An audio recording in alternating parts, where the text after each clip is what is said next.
Hey, what's up? John Sonmez here from SimpleProgrammer.com. So I got a question about when to quit, as in when to quit your job. And I thought I'd answer this because this is something that a lot of you that are entrepreneurs, want to be entrepreneurs, starting your side businesses, want to know about is when do you actually quit your job? So there's a lot of things to say about this, but I'm going to try to keep this fairly short, and by fairly short I mean not an hour-long discussion, which we could talk about of all the things about when it's time quitting your job, or should you actually even be thinking about quitting your job. But I'm just going to go to essentially the financials and some of my advice of when you've reached the point to quit in your side project.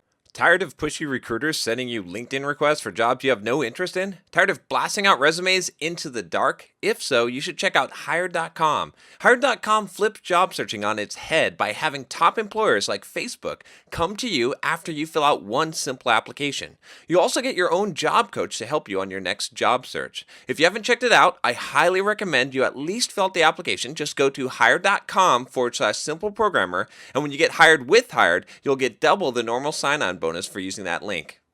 So I got this question, basically, John, I'm struggling with something. Do you have a recommendation as far as to how much money, maybe months hiring expenses, that you should have saved up before leaving your job to go full-time doing the online business?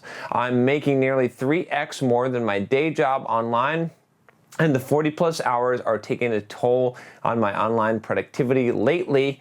They fired my coworker about a month ago, and now I am doing two people's jobs, and by the time I get home, I'm exhausted every day. So first of all, I'll just give this as just a general rule of thumb. If your side business is generating 3x what you're making at your regular job, just quit your regular job, just quit it.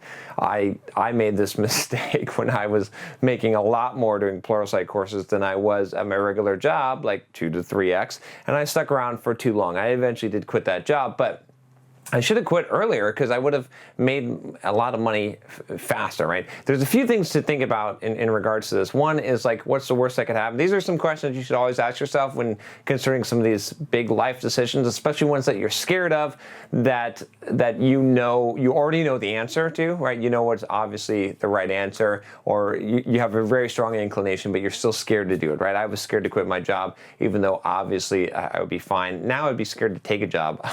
I'll never work. I'd rather like live in a box somewhere than work for someone else and have them own my hours in my life and not be doing my own thing. That's just me, right? That's once I've tasted the freedom. Freedom is very high for me. It's very high, right? You know, there's a price for freedom, but it's very high for me, especially now that I've tasted it. Okay, but I would say this, look.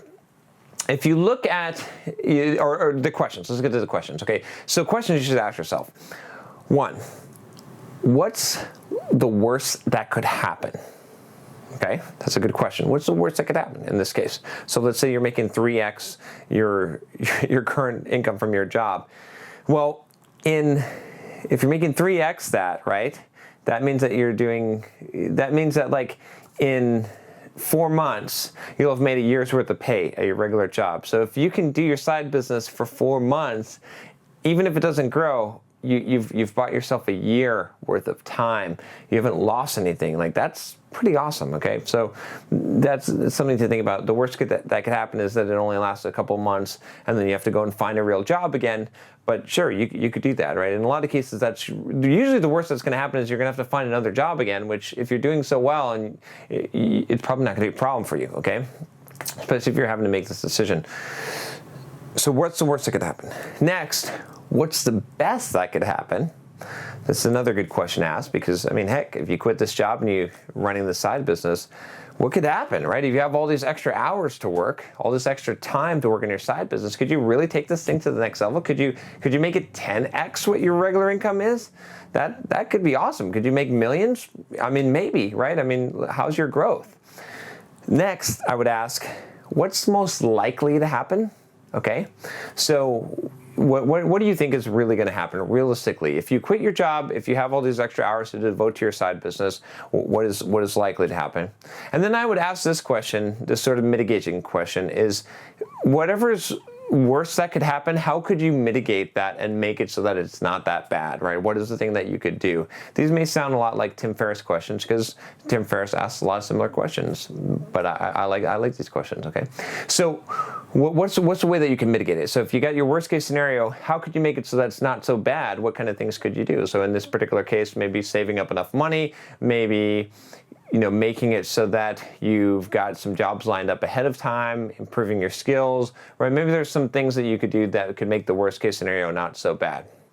So first I would start with those kind of questions. But now let's get into the practical economics here of in general, how much money that I think you should save up. So if you're thinking about quitting your job with your side business, and like I said, I think it's really good idea to have the side business and not just quit the job. So many people save up money and they're like, I'm going to start a side business and I'm going to quit my job, and then they mortgage their house and all kinds of bad things happen. I've advised against this many, many times. In my book, in Soft Skills, Software Developer's Life Manual, I actually talk about this quite a bit. If you haven't gotten my book already, definitely go and get that. You can get it here. And I definitely talk about this whole idea and when you should quit your job and when you should not quit your job. But doing the side business on the side until you reach a certain point is definitely what I recommend. Now, what is that point? Okay, so this is where we get into some interesting things. I would suggest that you have a year worth of runway. Now, think about it this way. If you're, and when I say a year worth of runway, I don't mean of your current salary, I mean of your living expenses. So I think a lot of people mess this up because they say, I can't quit my regular job until my side income is making as much money as my regular job. Wrong. No. If you're a highly paid software developer, maybe you're making $200,000 a year, your side business is not going to make $200,000 a year. I'm sorry, right? Not while you're doing it on the side. It's not likely. If it is, then hey, then you should definitely quit. But probably it's not going to make that much money. But what are your expenses? If you can reduce your expenses down, let's say that your expenses are only like $4,000 a month. You can live off of $4,000 a month, right? It might seem low to some of you, but hey, I can live off of $2,000 a month if I need to, or less. All right, and I know other people that have done that and can do that. And there were times in my life where I was living off of like $1,000 a month as a college student. Okay, so it can be done. Okay, but the lower your expenses are, and that's the one thing you got to figure out. What is your expenses? What is the minimum that you have? And then I want a year runway because I want to have enough time for you to actually succeed or fail. So you need that year runway. So now you can attack that from both ends. Does that mean you need to save up? Let's say that your living expenses are $4,000. Does that mean you need to save up 4,000 times 12, which is what, $48,000? No, you don't need $48,000 because let's say that your side business is generating $2,000 a month, so half of your living expenses. Not enough to cover you right away. So you might think, oh, I can't quit until it's covering my expenses. No, not necessarily. Because let's say that if your side business is generating $2,000 a month, then essentially what you need to live is $48,000 in the year. So let's do the math here. 12 months times $2,000, right? Your side business over 12 months will generate half of that. That'll be $24,000. So you need to come up with the other $24,000. So how are you going to do that? Well, you could just save $24,000. That would probably be a good way to go, right? So what I would do then is I would say, do I have $24,000 saved? Maybe a little bit of an extra buffer. But if I have $24,000 saved and I have my side business generating $2,000 a month, that's another 24. That's 48. I'm covered for the entire year. So I've got plenty of time to make this thing either work or not. That to me is when you should quit. So when you've got enough coverage for a year. Hopefully that makes sense the way that I've calculated it out. Now, there's some reasons why that I have come to this number. I didn't just pull this out of my ass. One of the reasons why is because you have to also consider the factor that when you start working on your side business full-time, let's say you're only working 4 hours a day on your side business or less, right? When you take that 8 hours a day that you're working at your regular job and you now apply it to your side business, or maybe you're not going to get the full 8. Maybe you're going to, not work ridiculous hours, but maybe you reduce a little bit. So maybe you get an extra 4 hours. You're still doubling probably the time you're spending on your side business. So how much can you grow it in that time? Let's say that your side business is generating $2,000 a month. Well, if you're blasting your full-time effort on it for a year, I'm going to guess that you're going to at least be able to double that, maybe triple that. So that's why I'm giving you that year runway, right? Because if you can double that in a year and get to $4,000 a month, Now you're able to cover your living expenses, and now you're basically free. You've unmortgaged your life. I did this video on unmortgaging your life. You own your time back, okay? That's really, really important. Now, are you going to be rich at this point? No. Would you have made more money keeping your job, making $150,000 or $200,000 a year as a software developer? Yes.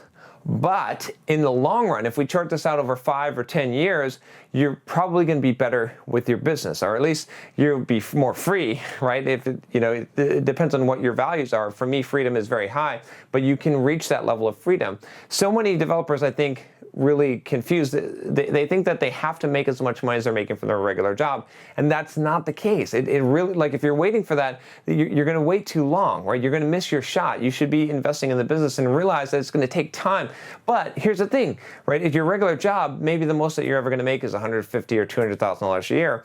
But in your side business, you could make $1 million a year when you go full-time in that in like 5 or 10 years down the road. Or you could make more than that, or you could make a couple $100,000 a year and only be working 10 hours a week. There's a lot more upside potential with the side business. Now, there's more risk when you're running your own business. You could lose it all. But most of the time, worst case scenario for those of you that are talented enough to actually get your side business up to this point is that you're just going to get a real job again. Like, if you want to, I'm never going to do that, but if you want to, you could just take a real job, and you're probably going to get a pay bump because now you're an entrepreneur and you've had some success doing that, running your business. To me, that's a highly valuable set of skills that I would want to hire for and pay more for.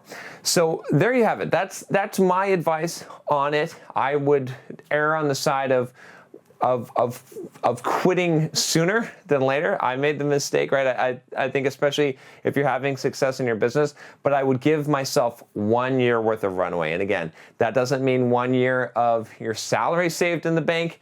You don't need that. It doesn't even mean 1 year of your living expenses saved in the bank. You don't need that. You just need to have enough money that from what you're generating from your side business plus what you have saved that's going to last you a year, so you can give it your full time. If you're going to work on this business full time, give yourself at least a year to grow that up, and recognize that you may be taking a pay cut. You may be making $40,000, $50,000 a year for the first few years of running your business full time, but you'll be getting by, but you have an upside potential, right? Why are you doing this? You got to think about that. Ultimately, I think you're going to make more money potentially with a business that you own versus working for someone else. There's a higher upside potential, and you're going to have that freedom. And so to me, it's a win-win, but it might not be for you, right? Don't think that you're going to jump into your side business full-time and make a whole shitload more money than you're making at your job, because most of the time that's not the case. Now, this gentleman that had emailed me, in this case, he's already making 3 times more money than his regular job. Quit that fucking regular job. It's not, there's no risk. There's no risk here. You can definitely get a job that, like, you're in so much better position. And if you can just hang on with the side business for 4 months, you'll have a year.